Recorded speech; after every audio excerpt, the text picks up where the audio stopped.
Welcome to the Exit Mindset Podcast. I'm Ramakali. 15 years ago, when I was trying to sell one of my companies, I couldn't get what I thought was the right price for it. I realized I had things set up the wrong way, even though the company was profitable. So I spent years researching and studying exit strategies to improve my company's valuation. I discovered that the same process that improves valuation would improve business profitability and give me more free time. I'm here to show you what I have learned. You see, the best way to grow your business is to look at it from the perspective of someone who's going to buy your company. Once you start thinking that way, magic happens, and you start seeing things you could not see before. But that's not all.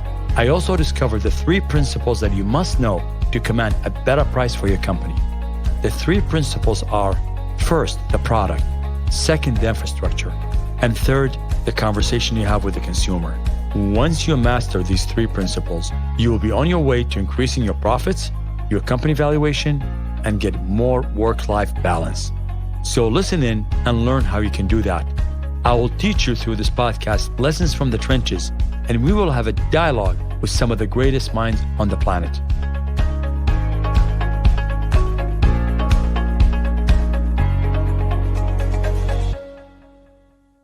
Most businesses will have to hire an employee at some point in time. And most likely they're going to have multiple employees, and sometimes tens, and sometimes hundreds, sometimes thousands of employees. But a journey of 1,000 miles begins with one step.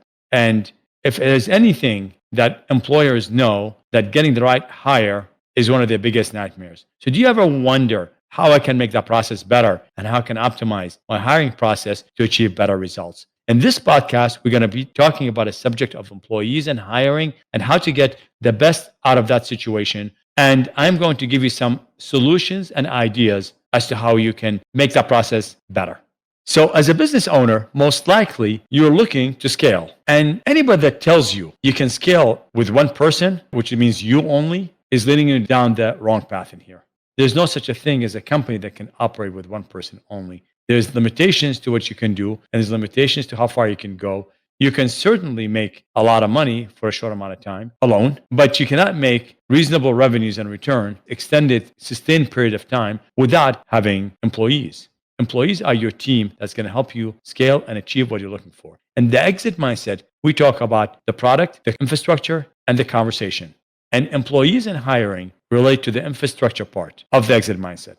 But the question always is, how do I get the best employees possible? Remember, employees usually consist of people. People got different personalities, different aspirations, different wants and needs, different willingness to work, different way of working, different agendas. And that's probably what makes the world interesting. It really is about finding the right fit when it comes to employees with what you have in there, what you're looking to achieve and accomplish. Also, is to have for them the right aspirations that they want to achieve through their employment. Just because you think you want something done in a certain way doesn't mean your employees or somebody you're about to hire would want that too. And just because an employee wants something, it doesn't mean that you can necessarily provide it to them. That's why it is essential in the process of hiring, you keep it honest. That's what I try to do all the time. Most of my conversation with people that I hire revolve around what I call the truth. Let's find out if we can work together. And if you keep it at that level, you're going to find that your hiring pains could be significantly reduced. And you're going to avoid having to hire people that are not necessarily a fit for your organization. And I say for both sides, not for one. Because you got to be a fit for them just as much as they're a fit for you. And if you keep that idea in mind, you're going to have much more success in hiring. Now, the only thing with that is that you're probably going to hire less people. But sometimes hiring less people, but the right people, is better than hiring a lot of people, but many of them are the wrong people. That's just a philosophy. And some people might disagree with that. And some people might think it's differently. But my experience over the years, I find that's what works. One of the biggest common things that I've seen over the years is that people ignoring a phenomenon I call acres of diamonds. And acres of diamonds starts with a story about a farmer that was in India that went out looking for diamonds because he heard there are places in India that has lots of diamonds. So he sold his farm and went out looking. He spent years searching for diamonds, not to find anything. And one day he just stood on top of a rock and threw himself in the ocean and died. The farmer that bought his farm one day was looking and he saw some shiny object and he saw some sparkle. He looked at it. It was a piece of coal, but it was shining. He scraped it and he found out that was diamond. It turns out the entire farm was a diamond field. So the farmer never bothered looking under his own feet. He went somewhere else to look for diamonds. This could apply to a lot of things in life, whether it's in your personal life or in business. In business, when it comes to employees, you also have to look at it that way. Have you looked within who you have to make sure that the right people are in the right jobs and they can achieve and accomplish the things that they should be accomplishing and you want them to accomplish? Because if you ignore that, you ignore a lot of talent. I can't tell you how many times I find people that they ignore somebody who's been good to their organization and doing very well for them, only to go hire somebody from the outside that they think is going to do better for them than the person in there, when in fact the person there could, by promoting them, giving them more opportunity, reassigning them, could be actually accomplishing more for both sides' benefit. So the key to this is to make sure that you're not ignoring your employees on the inside, and that you're looking at the people that you have first, then start looking for outside people. But this podcast is about hiring and how to hire better. Remember, without a good infrastructure, you can't scale. A buyer of your company is always going to look and trying to figure out, do you have the right combination of employees that can take the company forward when you sell it to them? And they're trying to understand, how are those employees going to work out from a cultural standpoint, from a work standpoint, from a productivity standpoint? Are they teams? Are they working well, not working well? So your job is to make sure that the infrastructure is set up correctly. And as the Exit Mindset book comes out, you're going to see a lot of these things in there that's going to help you understand more about that. But now I'm going to give you enough information that you're going to be able to understand how to do this better. And a lot of that comes in from practical experience that I developed over the years. There is another point about how you should look at your employees and how you should move them around based on their talents. I had one situation when somebody came into marketing function, and it's a general marketing function that relates to sort of digital marketing and other aspects of creating media. And what I found out that this person's best use and best ability is at PR. So what I did is basically, upon discovery of where she's good at, I actually assigned her to PR. And she was excited and she felt good about it. And she was much more productive with that and achieved much better results than she was achieving when she was just general marketing activities. So how do you go from here to there? How do you take somebody from one point to the next point? And I tell you, the answer is very simple. You just ask. You have a conversation. In this particular employee's case, I asked them questions. I observed too. And I think you need to observe as well. By observing what people do, you're going to find that you'll learn a lot. So in this particular case, I felt that some of the inclination of the particular employee were going more towards PR. So again, the big subject here, we're kind of going back and forth between hiring and between how you deal with employees. But ultimately, it all comes down to the same thing, which is how you hire in a good way. And you always have to keep in mind that hiring is very costly. So it's important for you to hire correctly. Did you know that the average company spends approximately $1,500 per employee on training alone? And did you know it could take 6 months just to be able to get that employee to give you a return on investment? Meaning that you spend money for 6 months, and after that is when you start seeing an ROI. That requires a lot of patience, and you have to be able to fund that. So hiring the right people obviously becomes very crucial. So we're going to look at some solutions that could help you with this process. The first thing, be clear about what area that you need to have employee fill that void or gap that you have. Lots of times in companies, you're going to find that it's easy to say, I need this, that. You have a wish list of employees you want to put in. The fact of the matter is you got to be very smart about it. You got to pick the right area of the company, the right part of your infrastructure, and fill it with the right people that can give you the highest ROI on the expenditure that you're having. Because as you know, no company has infinite amount of money to spend on anything and everything. So being smart about it, strategic about it is key by knowing where to put them. Before you hire someone, also trying to figure out if there is somebody else in your company that can fill a gap in that position, whether in full or in part. It might be a process that can be managed by somebody or a few people in your company easily. Or it could be somebody could manage a part of it, or a few people can manage a part of it. That way, when you're hiring smartly.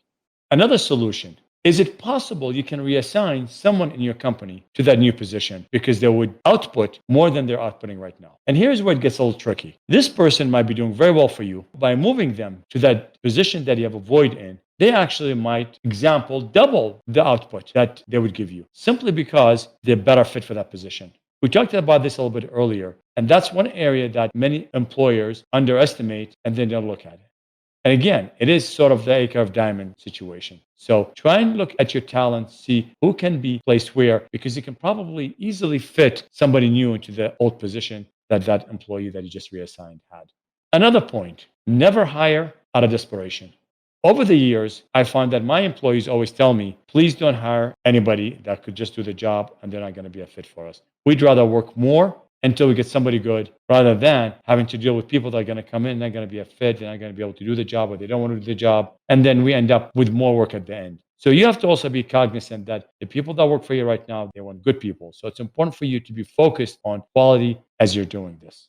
Make sure you have a sufficient recruiting effort going. Meaning that don't just sort of haphazardly go, say, for example, put an ad, have somebody screen, get you 4 or 5, come back to the month later, on and on and on. You're just not doing much with that. Create a position in the company, carve it. If it's somebody on the inside that is doing other jobs, just give them a block of time just to focus on that for you. They would be calling, they would be putting the ads, they'd be interviewing, and perhaps giving you a better selection for what you're looking for. Something else you could use that could be helpful to you. There are assessments that will not necessarily make all the decision for you because no assessment test can decide for you who you should hire, but they can help you understand the personalities. Some of those tests, such as Colby or Sizzler, I believe, these are self-assessment tests that you can give to your employees. These are self-assessment tests that you could give to your candidates and lets you understand them a little bit more. And you might find some personality traits that you like or don't like. And based on that, you can figure out they could be fit for that particular position or not, or whether you could reassign them to a different position should you hire them. Another point, make sure you have your company culture set up in points. You must have top 3 company culture values, and perhaps 5 or 6 is more preferable. And then you must specify that culture and see if that person could be a fit for that culture before you hire them. Nothing is worse than hiring someone that even if they're good at their work, but they're not a fit for the culture. It'll fail. And culture is one of those things that you cannot define in any shape or form because every company's got different values, different cultures. Some people thrive on hard work. Some companies thrive on, or their culture is relaxed work. Some companies, part of their culture is tolerating mistakes if they happen. Some companies don't tolerate mistakes. On and on. We can take 1 million examples right now and run them through cultural fits, and they will all be right for someone and wrong for somebody else. So key to this is to make sure that you specify a culture, and in the hiring process that you look at that carefully. So for example, in my companies, one of our top values is being straightforward in our conversation, meaning that we do not mince our words.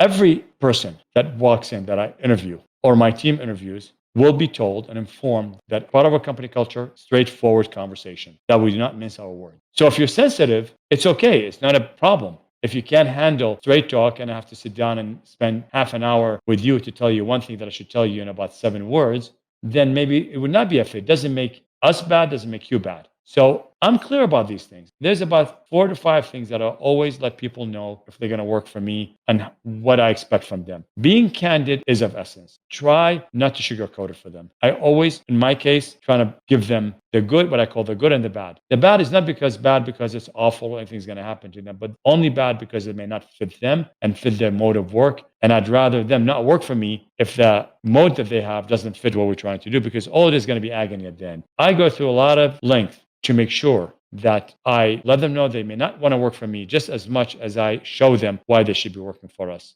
I'm convinced of the value that we offer, but I'm convinced also it's not for everybody. And I think you should too. You should do exactly that. So if you start approaching employment from that prism or from that lens of looking at things where you're trying to establish what the person is about, what do they want and what do you want, and you're trying to match that and see if there's a match or not, and be willing to accept there may not be a match, is when you're going to win with people. You're going to attract the people that are going to want to be with you and going to want to stay with you, and you're going to repel the people that don't and they shouldn't be with you. And sometimes we've got situations where people wanted to be with us, and despite the fact we thought we screened them well, it turned out they didn't understand it clearly. That always will happen. Some people will not understand your culture. And that results sometimes in their tenure not being for as long as we like it to be. But that's life. You need to understand you're dealing with humans. Do your best to make it work within regard to clearing up with them what the expectations are. And lastly, look beyond the resume. Resumes are great, but resume isn't going to tell you everything about a person. Sometimes people equate higher education with ability. In my experience, that's not always necessarily the case. Sometimes it is, sometimes it isn't. Sometimes I've seen very smart people that just got out of high school. And I've seen not so smart people that have been in business or worked for many, many years. So it really isn't level of education, age, of any of those issues. It's more along the lines of, does the person has a reasonable disposition to complete what you're looking for and accomplish the job that you want to have them do and end up succeeding and thriving? Because at the end of the day, if you focus your objective on having them succeed, you're going to find yourself more successful. The biggest advice I can give you, try to make people more successful in their work and you will be more successful. Do it the other way around and you'll find that you will fail, most likely. Hopefully that was helpful and gave you a lot of information as to what to do here. The subject of hiring is a big topic in our infrastructure conversations that we have here. And only by continuing to learn and to adapt and to try to be attuned to what people are doing, you're going to be more successful. You're going to have a bigger enterprise and a bigger company, leading you to the exit mindset and the exit strategy you're looking for. Remember, action is everything. Use it or lose it. I'm Ram Akili. I'll see you in the next podcast.